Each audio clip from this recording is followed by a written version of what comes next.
Hi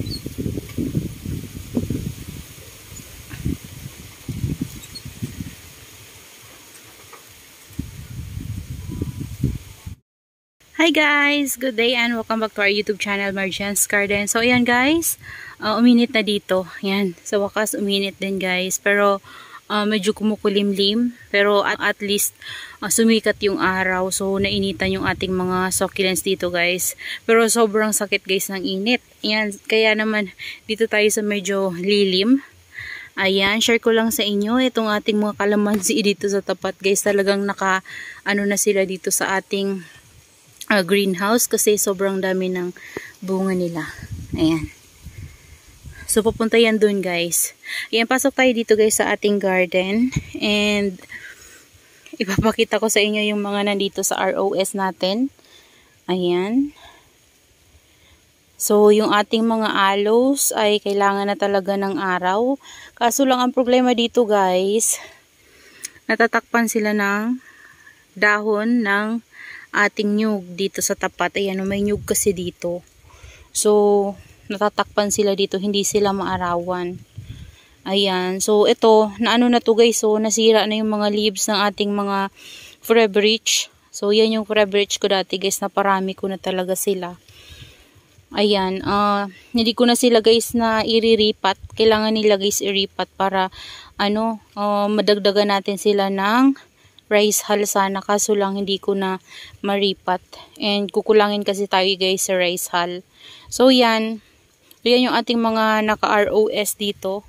Yan yung ating mga aloes. So far so good guys, kahit na hindi pa rin sila dito guys mainitan, ngayong umiinit guys, hindi naman sila nabubulok.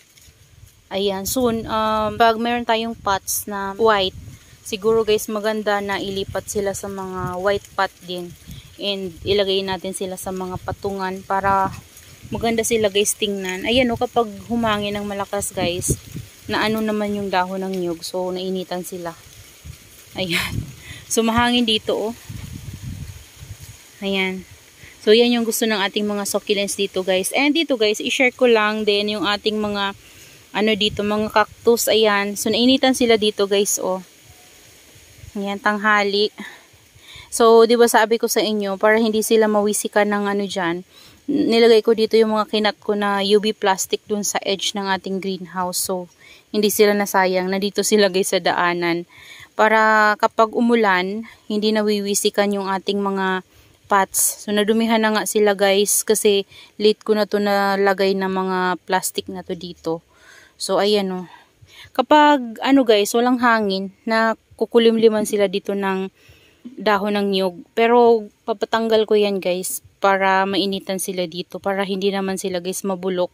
Kasi mayroon ako dito kanina nakuha isang bulok. Ayan, ito guys yung ating Mirio. Maliit pa to dati, tapos dito siya guys. Yan, nabulok siya guys sa sobrang kakaulan. Hindi niya kinaya. So siya lang naman, yung iba nating mga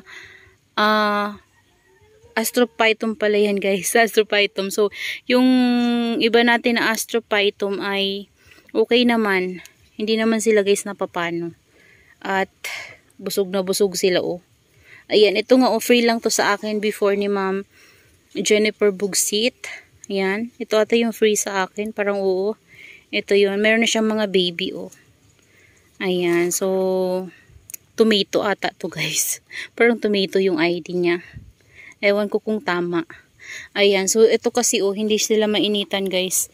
Natatakpan sila ng dahon ng nyug dito. Ayan So kapag nalihis yung dahon ng nyug, kapag humangin ng malakas, so nainitan sila. Pero kapag hindi naman, na lililiman sila guys. Ayan Ayan. So, ang gaganda na guys yung ating mga dito. Ang lalaki na nila guys sa personal. Grabe. At ang dami nilang babies. So, marami akong pwedeng ma-harvest sa kanila kapag lumaki na yan guys. And nagugustuhan talaga nila guys yung tubig ulan. Ayan. Meron nga lang na mamaalam kasi nakaraan guys yung ating daydream doon. Nalusaw na. So, meron na lang akong daydream. 3 na lang. So, bali 7 yan. Namatay na yung 4. Wala na yung 4. 3 na lang sila. So sayang nga guys kasi lumaki na sala sila sa akin kasi 'di ba dati offset lang yan. Tapos yung ibang namatay pa na daydream ko guys, may mga babies na sana, maliliit pa. Tapos namumulaklak na rin yan sila. So sayang. Masailan pala siya guys kapag ilagay sa rain or shine. So nung nilagay ko sila sa rain or shine yun, bumigay siya. Pero hinayaan ko na lang guys. Ayan o, nandyan siya sa ating prosperity pot. Pero hinayaan ko na lang. Hayaan na natin. Ayan, ito nga o. Ito yung dating favorite ko guys. Kasi yung katawan niya parang layer. And tingnan nyo guys. Sobrang lumaki na talaga siya o. Ayan, compare dati na maliit lang to guys. Ayan, tas may mga babies. Nakakatuwa guys. And talaga dati adik na rin ako sa mga ganito. Hindi naman talaga yung sobrang addict, pero na-addict lang ako guys, kaya panaibili din ako no ng ganito. Kasi dati ayaw ko nang may mga tinik, pero nung naano ko sila guys, nagustuhan ko kasi ang gaganda ng color nila guys. Nagbabago yung color nila, so parang bulaklak na rin sila, diba? Ayan o. Ito sobrang laki na at tumatangkad siya guys, o nagiging columnar siya. Yan. Tapos dito, ayan o, malalaki na sila. Yung dati natin na maliliit, malalaki na. Tapos ayan, namumulaklak. Kaso lang nasisira guys ng ulan, oh. Yan, nabubulok. Tapos ito may bulaklak ngayon, oh.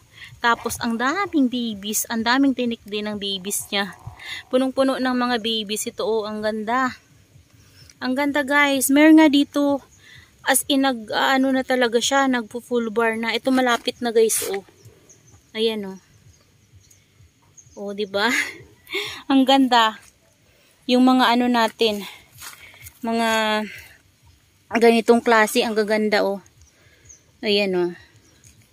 Gaganda ng color nila guys, grabe. Pero hindi na muna ako guys mag-a-add ng mga ganyan. So paparamihin na lang natin yan. Galing sa mga offset nila, yung mga babies nila. Ito yung ating nilabas ko dito, tas niripat ko siya sa ganyan no, para sa maliit lang siya na pot. And plano ko yung mga ganyan ko guys, tataniman ko na lang siya ng cactus, yung mga propagation natin. So nakastock lang din kasi, so pag lalagyan ko sila ng mga propagation natin, itong ating mga na to, Astrophytum and Gymnocalcium. Ayan. So yung iba mga nilagay ko sa mga bilog na pots guys, okay naman sila guys, oh. Yan sila.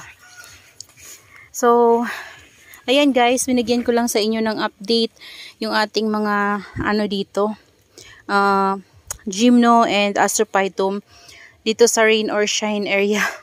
Ayan, dati kasi nandun sila guys sa loob, diba? So nandun nakalagay yung mga pots natin ng mga vacant.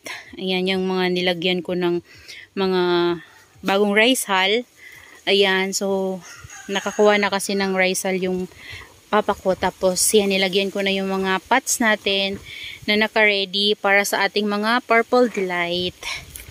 And ayan, meron kasi tayong paparating na Purple Delight ulit. Tapos yan, pinakita ko na yan sa inyo yung mga kinat ko. Ayan, nainitan sila dito guys, oh. Ayan, so yan, naka-ready na sila. Nalagyan ko na sila guys ng osmocot. Yan, naka-ready na talaga sila guys. Yan sila. So ayun, oh, nainitan. Yung bar natin doon guys, oh, na pinugot ko, ayun, oh. Yan nandito. Diyan, pinatong ko muna dyan guys, kasi baka mabasa doon, no, mag-rat. Ayan. So yan sila. Ito, tuyo yan guys, oh, kasi pinugot din natin yan kasama ng Purple Delight. So yan, vacant yung ating mga maganda na rin yan guys, kasi basa yung rice hull na nailagay ko dyan guys. And maganda yung nakuha ng papa ko na rice hull, kasi pinaghalo na guys yung carbonized rice hull tapos yung fresh na rice hull. So meron na siyang carbonized rice hull, pero mas marami pa rin guys yung fresh na rice hull.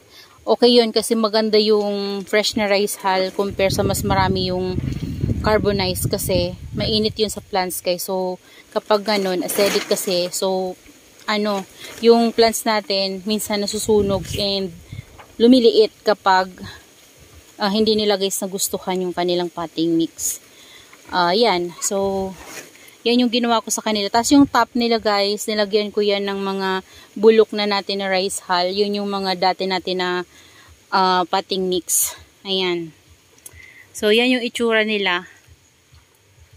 Ito, plano ko tong i-ano guys i-tanim sa another pot. Pero, di ko pa alam kung saang pot kasi wala na akong pot na vacant dito. Ayan, sobrang init guys ngayon. Ayan, oh, sobrang init. And, buti mahangin. Ayan, so hanggang dito na lang muna guys yung ating video. Ayan, sana ay nag-enjoy kayo sa inyong panonood. Yan yung ating mga rain or shine dito ng mga succulents na iba. Okay naman sila guys. Pansin ko tumaba sila. And walang nagmashi. So meron lang dyan nagmashi. Yung ruby necklace ko na propagation. Tapos yung Mendoza. Pero all in all yung iba safe na safe naman sila guys. So that's all for today's video guys. Yan, I hope you enjoy watching and see you on my next vlog. Happy gardening everyone. Bye bye.